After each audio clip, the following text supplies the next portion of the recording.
Ladies and gentlemen, welcome aboard the Pilot Brief. मैं हूँ पार्थ और पिछली वीडियो में हमने एटमॉस्फेयर को डिटेल में समझा था। लेकिन एटमॉस्फेयर सिर्फ हवा का नाम नहीं है, उस हवा का वेट भी होता है और उसी वेट की वजह से प्रेशर क्रिएट होता है।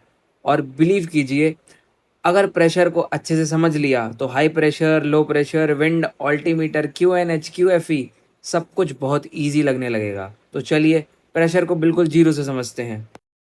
सबसे पहले एक सिंपल क्वेश्चन, अगर मैं आपसे पूछूं प्रेशर क्या होता है, मोस्ट ऑफ द स्टूडेंट बोलेंगे एयर का प्रेशर। लेकिन आंसर कंप्लीट नहीं है। Pressure simply means force per unit area, और we can say force exerted on the surface of unit area by the air. मतलब जितना फोर्स किसी सरफेस पे लग रहा है उतना प्रेशर। एक एग्जांपल देते हैं सिंपल सा। अगर मैंने एक किताब को अपने हाथ पर रखा है तो थोड़ा प्रेशर फील होगा। अगर उसके ऊपर मैंने 20 बुक्स और रख दी हैं तो प्रेशर बढ़ जाएगा। एग्जैक्टली वैसे ही हमारे ऊपर एटमॉस्फेयर की पूरी हवा का वेट है, जिसे हम एटमॉस्फेरिक प्रेशर कहते हैं। So the definition is the pressure of the atmosphere is the force exerted on the surface of unit area by the air. हम प्रेशर फील नहीं करते क्योंकि हमारी बॉडी के अंदर भी एक प्रेशर है, और एग्जाम के अंदर ये डेफिनेशन डायरेक्टली पूछी जाती है। So now let's talk about static and dynamic pressure.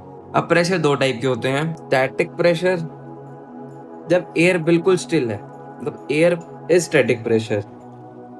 और दूसरा होता है डायनेमिक प्रेशर, जब एयर चल रही है, हवा मूव कर रही है, एयर मोशन में है, तो उसे हम कहेंगे डायनेमिक प्रेशर। एग्जाम्पल, बाइक चलते वक्त फेस पर जो हवा लगती है, ये डायनेमिक प्रेशर का इफेक्ट है। प्रेशर डिक्रीज विद हाइट, ये बहुत इंपॉर्टेंट लाइन है। आपको क्या लगता है, जैसे जैसे एयरक्राफ्ट ऊपर जाता है प्रेशर बढ़ेगा या कम होगा? जैसे जैसे एयरक्राफ्ट ऊपर जाएगा प्रेशर बढ़ना चाहिए कि कम होना चाहिए?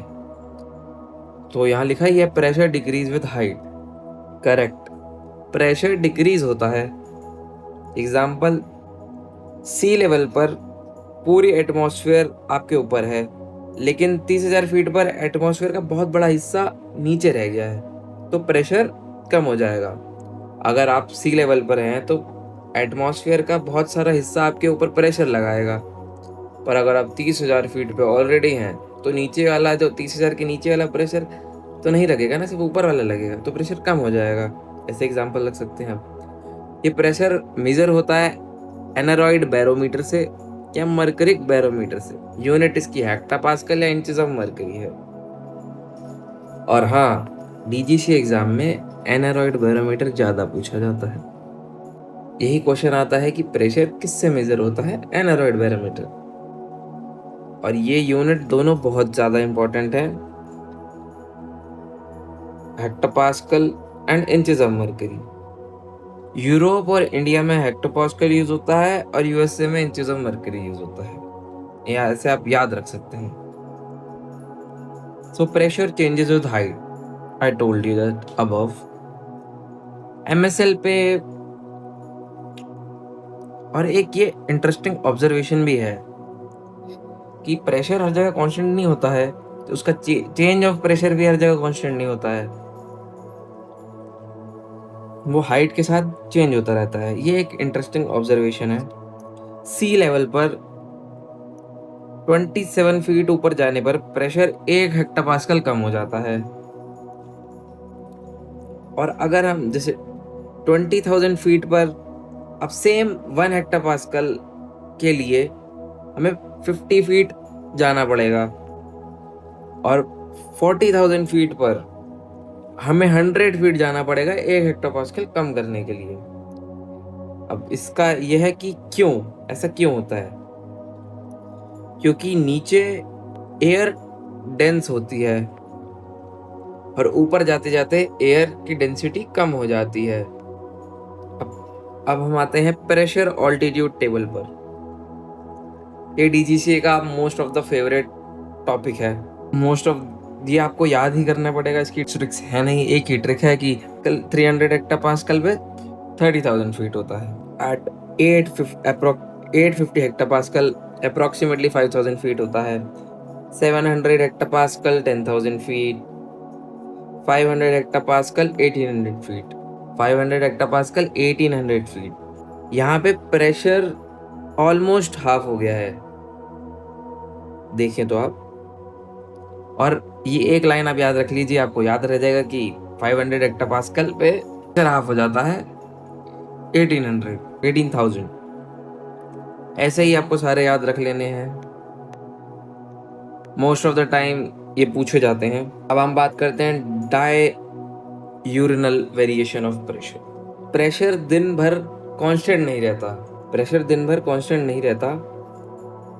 सुबह के 10 बजे मॉर्निंग एट 10 एंड रात के 10 बजे नाइट 10 प्रेशर अपना मैक्सिमम होता है अर्थ। और 4 बजे सुबह के और शाम के 4 बजे मिनिमम प्रेशर होता है। अब आप इसको ऐसे याद रख सकते हैं, 10-10 मिनिमम, 10-10 मैक्सिमम, 4-4 मिनिमम। सो अब हम जिस टॉपिक पे जाने वाले हैं, ये वाले टॉपिक पे most of the student confuse रहते हैं। ये है कोल्ड एयर रीजन, ये है वार्म एयर रीजन। अब कोल्ड एयर होता है हैवी। सोचिए, कोल्ड एयर मॉलिक्यूल एक दूसरे के पास हैं, इसलिए प्रेशर जल्दी डिक्रीज होता है। और वार्म की साइड वार्म एयर एक्सपेंड होती है, इसलिए प्रेशर स्लोली डिक्रीज होता है। तो यहाँ देखिए, आप जैसे ये भी देख सकते हैं कि अगर हम हॉट टेम्परेचर से कोल्ड टेम्परेचर की तरफ आ रहे हैं तो हमारा ऑल्टीमीटर ज़्यादा दिखाएगा, ओवर रीड करेगा। और हम लो से हाई की तरफ आ रहे हैं तो ये लो दिखाएगा। ऐसे high low high, high low high, we can learn in this way. ये वाला डायग्राम को समझाने के लिए, for example, at 5,000 feet we have 850 hectopascals.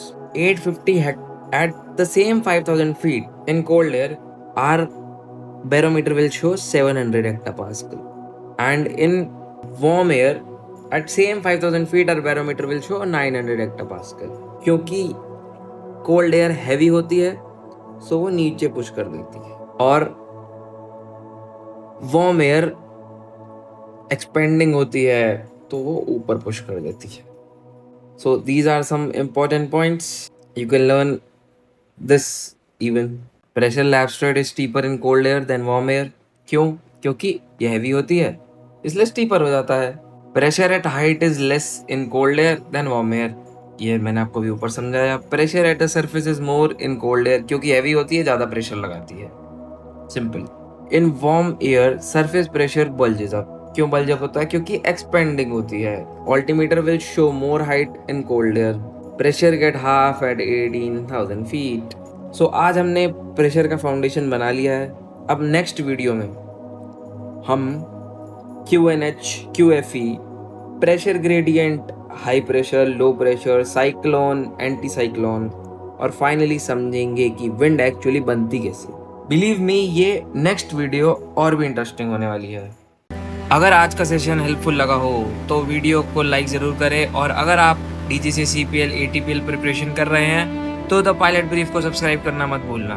मैं हूँ Parth. Till then, stay head and fly safe.